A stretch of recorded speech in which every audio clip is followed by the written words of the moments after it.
Relax. Relax lang po ha. Hindi mahal yan. Relax. Nalaban. Nalaban. Teka muna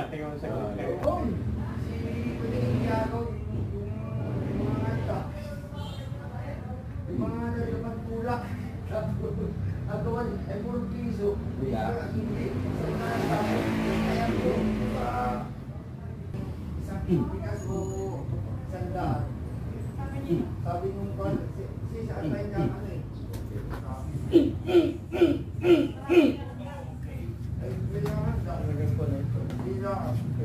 sakit sa tuhod yan. Malaki ang wiggle kung sa sasakyan. Normal yung kaliwa. Ay ko na, yung chassis ay wala na sa alay. Okay.